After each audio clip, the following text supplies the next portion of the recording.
ഉപ്പുതറയിൽ ചിത്രരചന പരിശീലനം സംഘടിപ്പിച്ചു. ഉപ്പുതറ ചിന്താ വായനശാലയുടെ നേതൃത്വത്തിലാണ് ലഹരിക്കെതിരെ എന്ന മുദ്രാവാക്യമുയർത്തി ചിത്രരചനാ മത്സരം നടത്തിയത്.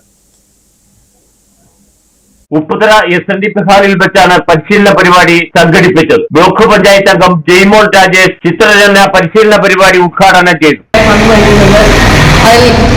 വളരെയധികം അഭിനന്ദനാർഹമാണ് ഇങ്ങനെ ഒരു പ്രോഗ്രാം നടത്തുന്നത്.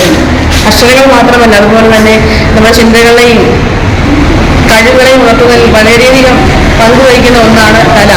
അതുപോലെ ഒരു കലയാണ് നമ്മുടെ ചിത്രരചന. നമ്മുടെ കുഞ്ഞിലെ ആദ്യം ഒരു ചിത്രം വരയ്ക്കുമ്പോഴത്തേനും നമ്മുടെ ലോകത്ത് നമ്മുടേതായ ലോകത്ത് നിന്നുകൊണ്ടുള്ള ഒരു ചിത്രമാണ് നമ്മൾ ആദ്യം നമ്മുടെ പേപ്പറിൽ വരയ്ക്കുന്നത്. പിന്നീട് അവരോട് പറയാത്ത കാര്യങ്ങൾ പോലും നമ്മുടെ വരയിലൂടെയും അതുപോലെ തന്നെ നിറങ്ങളിലൂടെയും നമ്മുടെ ക്യാൻവാസിലേക്ക് പകർത്തിയെടുക്കാൻ നമുക്ക് ഓരോരുത്തർക്കും സാധിക്കുന്നുണ്ട് മക്കളെ. അതുപോലെ തന്നെ ഇന്നിപ്പോൾ സോഷ്യൽ മീഡിയയിലും മൊബൈൽ ഫോണുകളിലും ഒതുങ്ങിക്കൂടിക്കൊണ്ടിരിക്കുകയാണ് ഓരോ ദിവസവും. അതിനെല്ലാം മാറ്റിമറിച്ചുകൊണ്ട് ഇങ്ങനെയുള്ളൊരു ക്യാമ്പയിനുകൾ നമ്മൾ നടത്തുമ്പോൾ അതിനെ കുഞ്ഞുങ്ങളുടെ കഴിവുകളെ കണ്ടെത്തുകയും പ്രതിഭകളെ കണ്ടെത്തുന്നതിന് മുഖ്യ പങ്ക് വഹിക്കുന്നുണ്ട് ഇങ്ങനെയുള്ള വായനശാലകൾ പോലെയുള്ള ഓരോ ക്യാമ്പയിനുകളും. Tripunithura RND college of fine arts വിദ്യാർത്ഥിയായ നന്ദന നിരുപമ രജികുമാറാണ് പരിശീലനം നൽകുന്നത്. ദേശീയ സീനിയർ വടംവലി മത്സരത്തിൽ 1ാം സ്ഥാനം നേടിയ ടീം അംഗം രേണുക രാജേഷിനെ ചടങ്ങിൽ ആദരിച്ചു.